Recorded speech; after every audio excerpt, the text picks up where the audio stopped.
I think the main assignment for this week is the revision, not the revision, excuse me. The research topic proposal is the main assignment this week, and I'm going to be working on getting your mini projects back to you as well. That I think most of them I got done. There's just one class I have not finished, and then there's a student that was making it one, but I just haven't gotten to the 5-6, or I think I'm just got to get to the 5-6, and then I will be caught up with that, and then on to your other discussions and things. I'm going to be working on getting your assignments back to you as well. Um, but we'll go ahead and look at the module for this week. And then because we are getting closer to the end of the semester, after this week that I grouped all the information for weeks 15 to 18 in this. So I think what I did for the next few weeks, I sectioned out like what's week 15 and 16, 17, and 18. So what I'll do is I will just copy this, each week when I put the announcements with everything in it, that everything for the weeks 15 to 18 are in that module. And so for this week, the major assignment, week 14. See, yeah, here's week 14.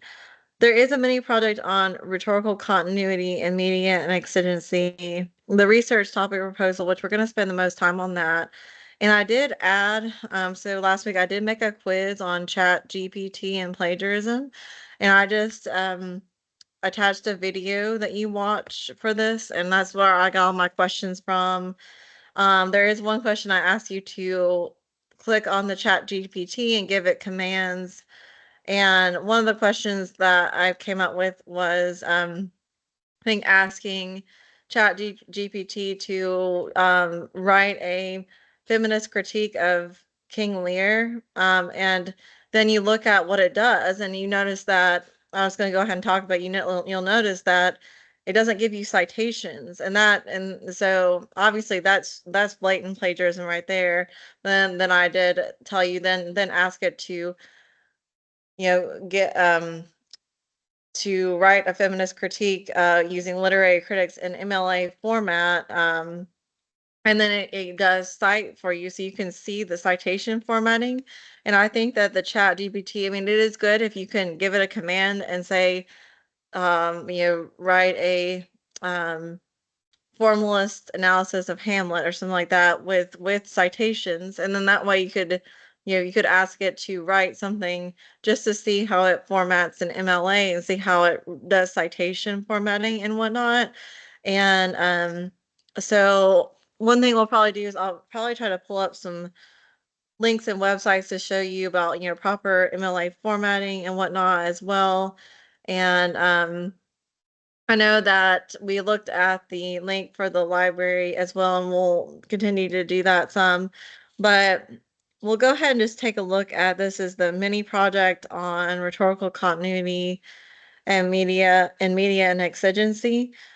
So this one has a video to watch, so just make sure to watch the video and then make sure to read the definitions of continuity and then read the definition of exigency.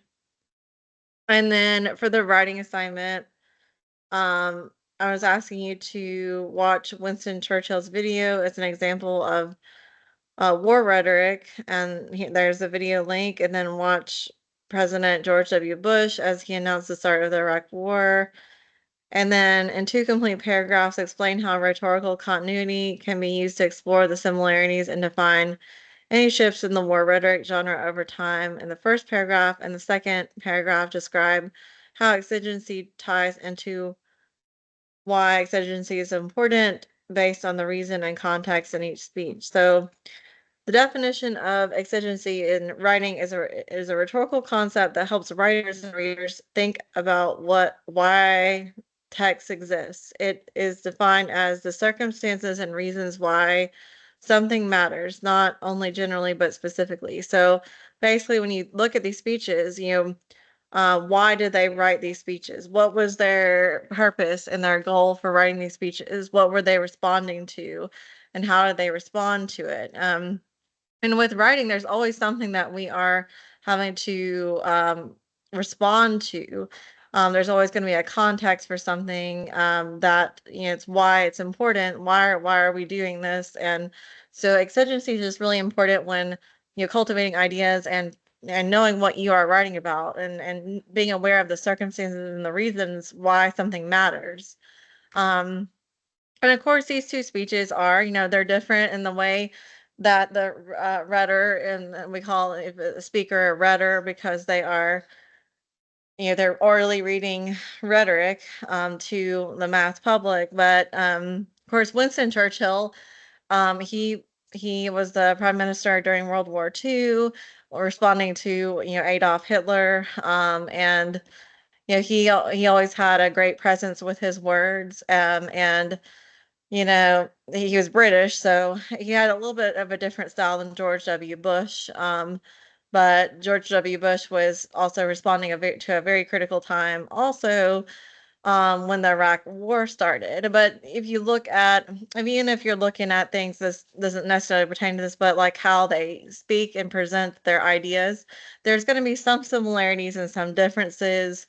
And basically that you would see that Churchill is a little bit more, I would say just a little bit more composed, and like he he's just very, very serious. Of course, George W. Bush is as well, but due to the seriousness of World War II, though the Iraq War was extremely important, that he definitely, when you watch Churchill, he just is very, very deeply distressed over the situation because, as opposed to the Iraq War, that the World War II was, and just mass numbers of people were dying from it. And so you just see the differences in the tone and the style of how they present those speeches, but they have very similar reasons for giving them, and a time of great suffering and need for action to resolve issues and for the safety of the countries that they are representing.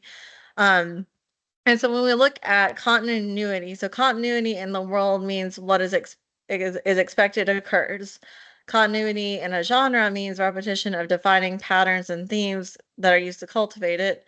And continuity in rhetoric means the easily followed flow of each sentence, paragraph, and section to what follows it. So basically, just kind of when you're looking for the continuity in rhetoric, you're looking at how each of their sentences are flowing together. And so basically, with this first paragraph, that um, you'll want to give context about Churchill and G.W.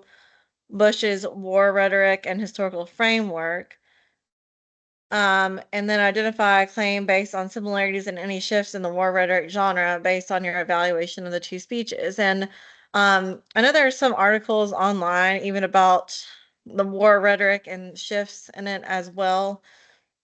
And so that also is helpful if you want to do some extra research on it. But essentially here you'll just kind of look for, when you are looking for the continuity, how they're presenting their speech, how easily it's followed. So if you see any gaps or loopholes in what they're saying, compared to the other, if the way they're presenting it is extremely different, but obviously the purpose is going to be very similar. You would want to make note of any differences in how they present it, if their language is less formal or if it's more formal. But like I said, that if you compare the two, that I guess the main difference is that obviously due to the context of the World War, that Churchill, just his demeanor and everything is very, very gravely serious, and he talks rather loudly. That even things like that you can make note. George W. Bush, he didn't talk quite as loud, but he didn't feel like probably the need to, because once again that it's a cultural thing. Many years later, but you'll find, if you find any, basically when you look at how they present those speeches, and how each sentence flows together, and just comparing those two things, so you could, when you're watching those two videos, watch them side by side and just kind of stop at points and take notes on any similarities or differences you see based on the way their speech is flowing, and just make note of that and connect that to this claim about any shifts in the war rhetoric genre. I believe that I actually found an article, and let me see if I can find that because I know that I found one. So I think I found an article on shifts on war rhetoric genre. I think I found an article. Um, and I might post this for you as well, but I think that I found something that kind of gave me the idea also for this assignment. Um, but this looks like it's another language. There's a PDF here. Let me see if I can click that. So I'll probably post this for you if you want to look through it because it might help you to answer that prompt. So this will give you some literature to read on it. That's George W. Bush, that's between his father and himself, though. But I mean, still, this could be, helpful. Um, and does bring in Bitzer. We've been sorry, Blitz. This is it. I think it's Bitzer or Blitzer. I almost have to go back to look to make sure the name is that critic that we have been spending a lot of time on when you're reading the articles for this class. That Lloyd, I think it's Lloyd Bitzer. Um, yeah, Lloyd Bitzer. I thought there might have been one also on um it's like the same thing. But I mean, do y'all think this would be helpful for me to post and you could, even though that's that um it's not, it's a little bit different who it's evaluating. Would that be helpful if I posted an extra article? I think it would be helpful to me. Okay, I'll post that. Might go ahead and just put the link on here. Um,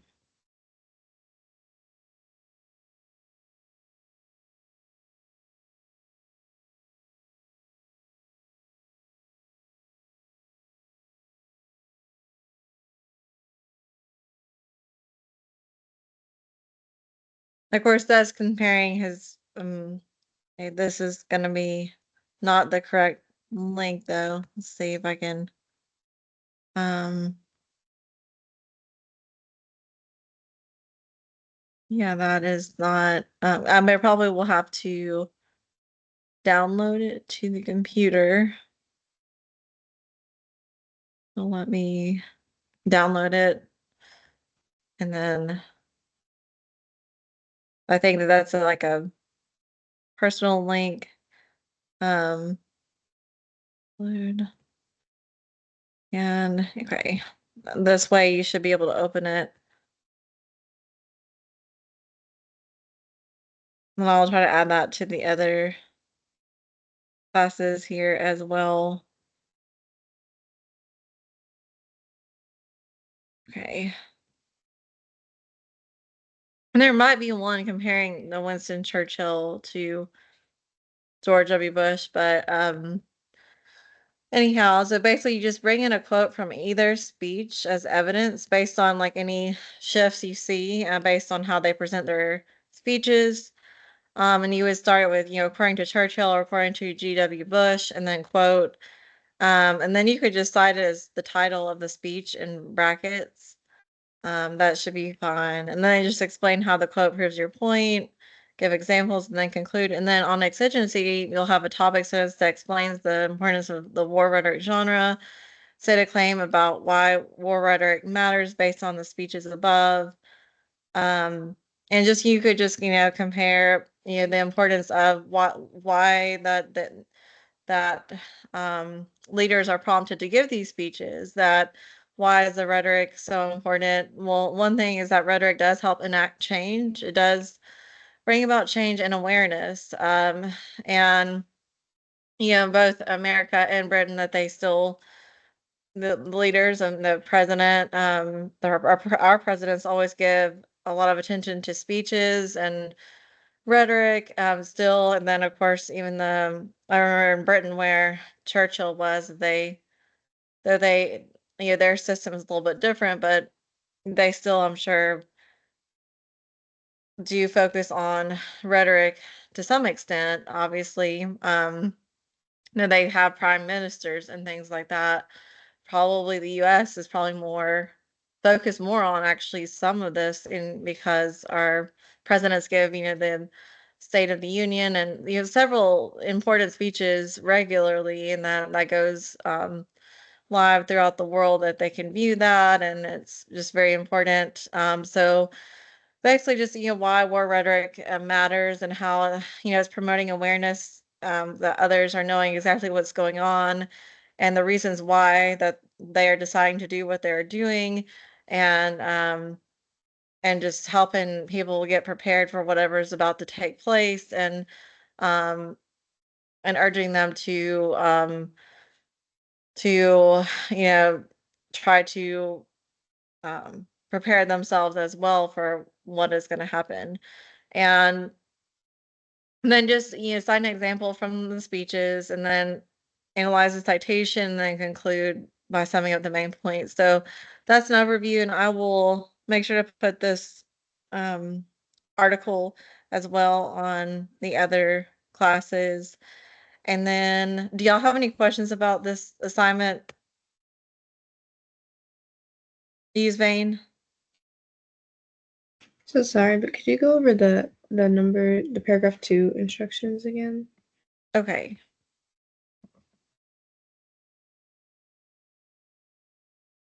So, your topic sentence should explain the importance of the war rhetoric genre. So, why leaders decide to give speeches to the masses based on the nature of the war rhetoric genre.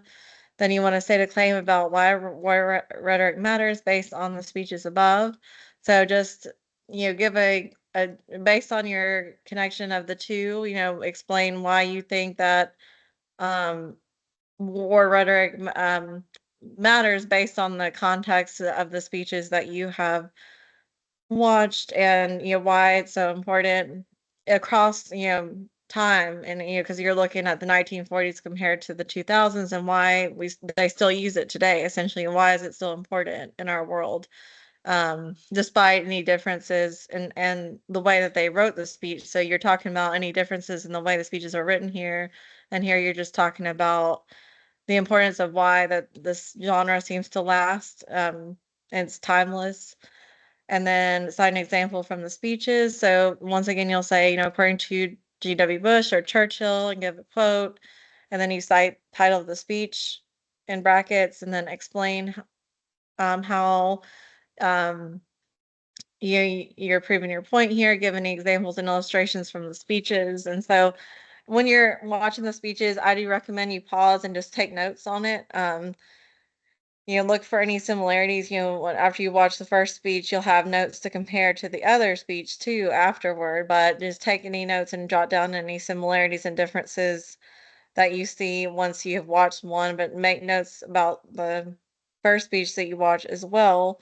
Um, Focusing on why you think that, and why the war rhetoric genre is timeless, and you know, um, just how they are presenting those speeches for this paragraph, and then conclude by summing up the main point of identifying the power of exigency in the war rhetoric genre.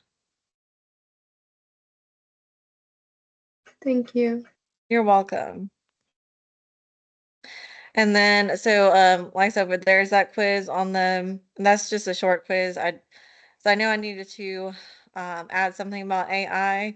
And of course, with AI, it's really in academia, it's really only acceptable to use it to generate ideas. The reason why I had you ask it to write a feminist critique of King Lear is kind of to get you to see MLA formatting. That if you just ask it to write something, it's gonna be blatant plagiarism. It's not gonna cite anything. But if you do say, write this in MLA format with in-text citations and a works cited page, it will do that. It will generate a literary review or whatever you're trying to do in like 1 or 2 seconds, and at least show you how to use in-text citations. It's more like so you can see how to do it, but the only acceptable way to use AI is to just use it to generate ideas. So the last question on the quiz is using AI to help you to generate ideas for your research paper. And it is okay to use the AI to help you generate ideas and points of research, but obviously that you cannot ask it to write anything for you that you submit, but you are to just use it to for asking it questions. And then if you are trying to learn MLA formatting, like I think that is, I mean, I think it's pretty helpful. I'm just going to show you if you go to the Chat GPT and say, and this is what I had it do, and I know this is write a what I had it to ask, or let's say write a formalist of Hamlet with in-text citation. So this is what I'm going to ask you to write a formalist critique, because what you'll learn when you study literature that formalism is a type of literary criticism. So, well, that did not actually work. Let's see. Not gonna let me go back to it either. Let's see if I can try something again. Mhm.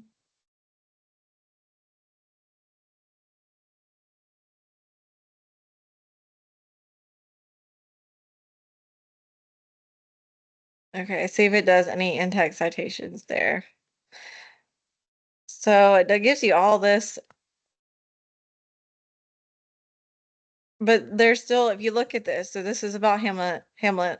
So it's doing great things. It's telling you Greek terminology, peripety and anagnosis is great for like, so when you do get to 102, this is a great way to review literature. I mean, you could, if you, all you have to do is, ask it to, any information you want to know about a literary work, and it pulls up everything. So if you are taking tests in literature or anything like that, this is a great resource for studying and understanding the literature. But you see what it did. So there's maybe one that's still not correct MLA and text citation formatting. So like you see, if you ask it to do something, is even just asking it to, and you're putting MLA format, well, there's no in-text citations. There is a citation here, Shakespeare, comma, William Hamlet, edited by Ann Thompson and Neil Taylor, comma, Arden Shakespeare, 2006. That's correct, but you would actually have to say right. So you have to actually tell it right. A formalist critique of Hamlet in so with MLA and text citations. And then it's actually not, it's saying stay logged out. So it's not and okay, maybe it's going to, okay, let's see if it does it now. Okay, so you see here, it is providing some in-text citations. This one though, like even sometimes I still don't think it's like that's correct, because if you're citing a play, you cite the act and the line number, sorry, the act, scene, and line number. So this is correct.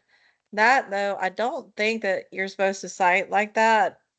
I know MLA ninth edition is a little bit more lenient, but I think that I know this is correct, that you have the act, the scene, and the line number. But you see how you have to, and then like at least this tells you exactly where it's at.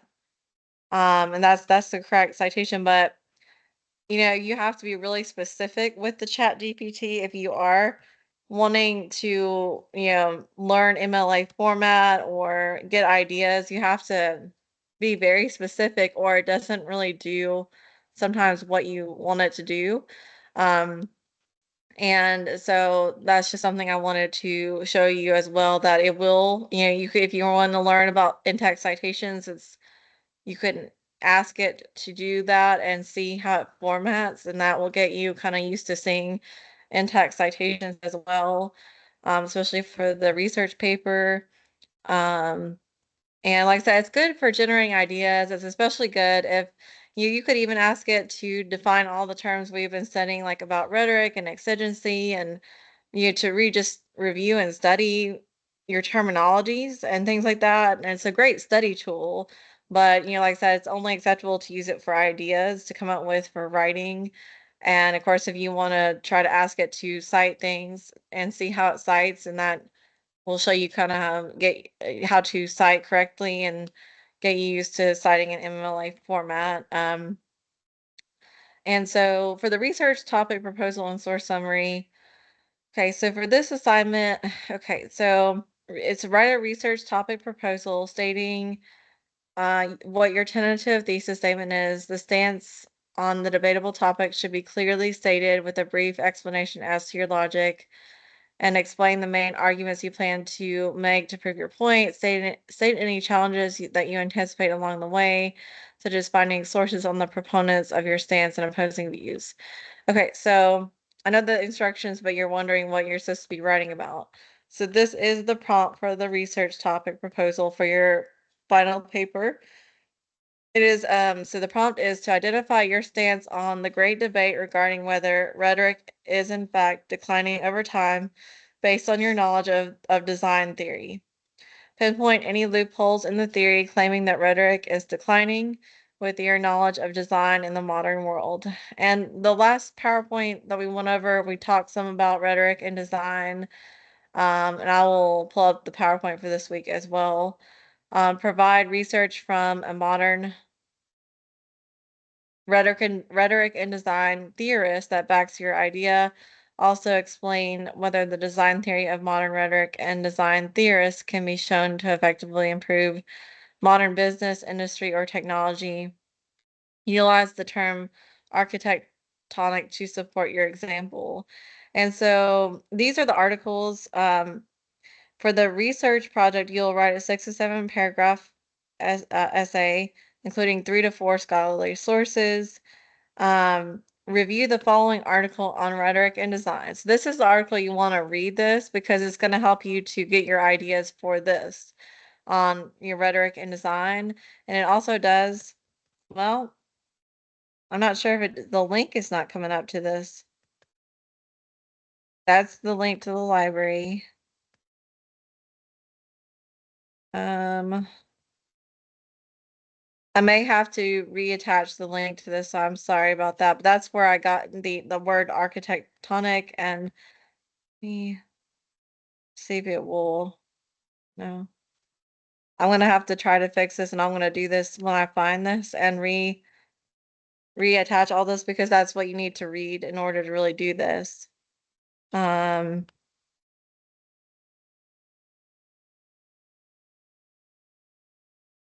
that's not, is this the full, maybe this is a full text. Rhetoric and design. So yeah, I think this one is the full. Let me go ahead and just fix this. And sometimes it asks you to join free or something. I'm gonna go ahead and post the link to this, so I apologize for that because you do need to read this article. Like, I think that some students have already submitted it and they didn't. I think some of them still talked about those terms, but didn't. That you can't click on it. Y'all couldn't click on this, or can you click on this? Could y'all not click on this either? The PDF. Yeah, I don't think I can click on it. Okay. All right.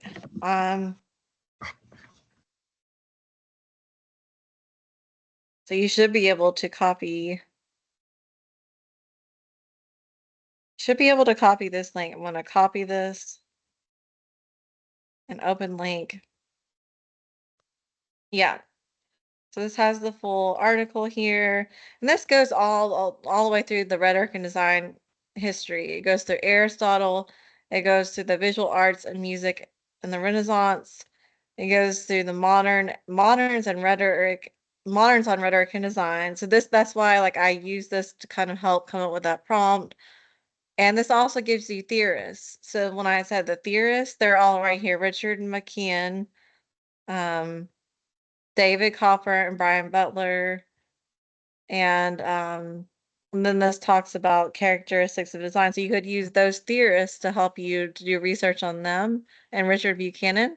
So that's why I wanted you to read this so you know the theorists and then you get the background on all the terminology and everything and the whole history of rhetoric and design, starting with ancient Greek people. So I think this is really important for you to just read this before you kind of start on your project, because it's very helpful and like I said, I came up with the prompt from basically kind of using that as the basis for the assignment, so you'll get all the context there. But let me fix um should I fix the um this classes. I could probably just recopy these back on over to the other ones without having to do that. Having to recopy link 14. But yes, just make sure that you read that whole article because it gives you the theorists, it defines the terms, and it gives you the whole understanding and awareness of how rhetoric and design started and then goes through modern rhetoric. And that will give you a good background for your paper. Where to start. And for a research topic proposal, all you're doing is writing in a paragraph, what your stance is on the topic, any challenges you anticipate along the way in terms of research, if you think it may be difficult to find certain sources for opposing views for this, if you're not able to find any opposing viewpoints based on, it should be pretty easy to find opposing views if you say that no, rhetoric has not changed in terms of the fact it's still, it's not declining. There are some scholars out there that actually do argue that, but most, especially most English professors and whatnot that we teach that no, rhetoric, that's really a myth. It's not declining. But there are some articles out there. You'll find research on scholars or that question say rhetoric is declining. So you might find more opposing views if you're looking for an opposing viewpoint because you'll be arguing your perspective of whether based on your knowledge of rhetoric and design using that article, and then you can cite that article in your research paper. I do not mind if you cite that because obviously that's where the basis of that's going to come from, but you do need to have at least 3 to 4 sources in the final paper. And let's see, make sure this copies over into the 2, 1, 2, 4, 5, 6 as well. Okay. But yeah, so with the topic proposal paragraph, and then there's source summary as well. So for the topic proposal that you just want to make sure that um I recommend if you could write at least 2 to 3 MLA citations from sources you plan to use, and this one could be one of them if you want to bring in one more. But for that paragraph, you want to write a paragraph describing your stance on the topic, and also what research you've done so far, what you've been able to find, and any challenges you anticipate along the way. And that's basically all you're doing in that paragraph. And you're also talking about any, opposing views that you plan to refute or arguments you plan to make. You could talk about that as well. And your tentative thesis, if you have a tentative thesis, bring that into it also. And then for the source summary, just you would want to just cite. So you cite it, for example, cite 2 sources that you plan to use. Last name, comma, first name, article title, publication title, volume number, issue in the database. If that's a database, and if it's a website, last name, comma, first name, article title, database name, URL, and access date. And so that's how you cite. And then you would just below it, you would just say, this article presents this perspective, and here's how I plan to use it in my paper. That's all you would have to do underneath it. You would cite it, and then underneath it, you would just briefly explain like how you would use that in your paper. And this is what this is talking about, and this is how I'd use it in the paper. Um, and I may give you, extra credit if you do have the source summary completed really well. You have at least the 2 to 3 sources, but you definitely need to make sure that you have that paragraph explaining what you plan to research and any arguments you plan to make and your tentative thesis if you know it, and any challenges you anticipate along the way. And if you plan to have to kind of come up with your opposing viewpoints to refute, or whether you think you can find, opposing views to refute yourself. And so if you are unable to find opposing viewpoints, you can always create your own. You make your own opposing viewpoint that you know you can refute, but you've thought of an opposing view and you can refute it with a source. And so that's just an overview of the research topic proposal. Do y'all have any questions about the research topic proposal? Use Bain? Yes, did you want us to write our thesis directly in the proposal, or did you want us to state it tentatively? Yeah, just like your tentative thesis, because it may change at this point since you're just starting. If you have a tentative thesis, just write it in the paragraph. So you say, this is my tentative thesis, and just state your stance on the topic. Okay, thank you. Also, did you want us to be like formal with it, or can we just say, I plan to do this, I will review that? You can use the first person in this assignment because it's your research topic proposal. So you can use the first person in this because it's you're explaining what you're planning to do. Okay, thank you. You're welcome. And Mac, I know I graded yours that you turned in, and it was really it's you very thorough. Were you able to get the feedback to it? Yes, I got it. Okay. Do y'all have any other questions about the research topic? Nope. No. Okay, well, so next week we'll continue. Have to look at what next week, and like I said, everything's going to be in that last module that I put together, and then I just sectioned out weeks 15, 16, 17, and 18 in it. So everything is in here. Wait, that's week 14 is this week. So the weeks 15 through let's see.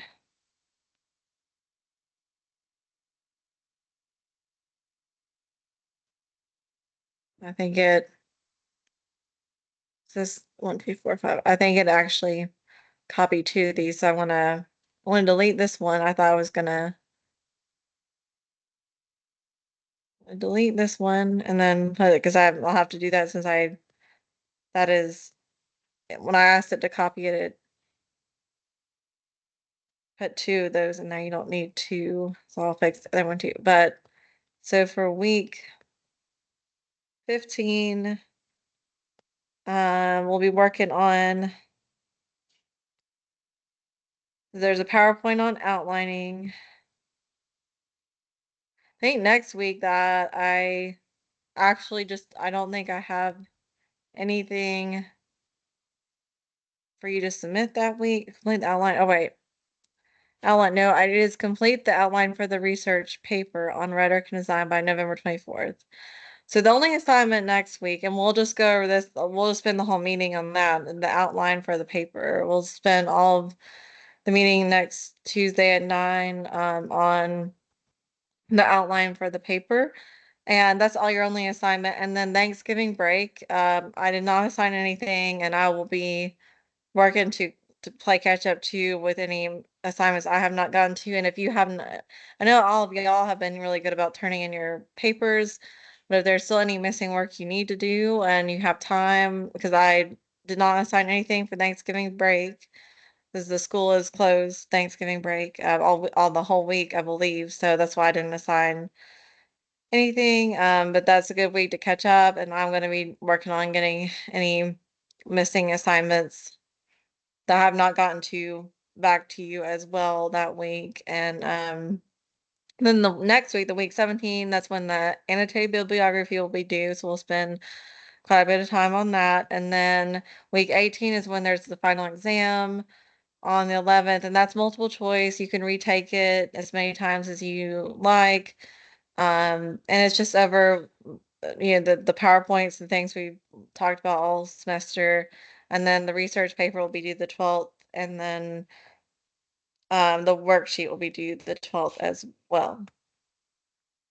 Do y'all have any questions about the rest of the semester's assignments so far?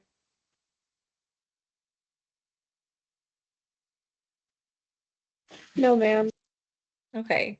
Well, I hope that y'all have a great week, and I will see y'all next Tuesday at 9, and we'll just spend the whole time really talking about the paper and how to write it. And this should give you quite a bit of time to hopefully prepare. I mean, it should give you, I mean, you want to, if with a research paper, you want to try to start early.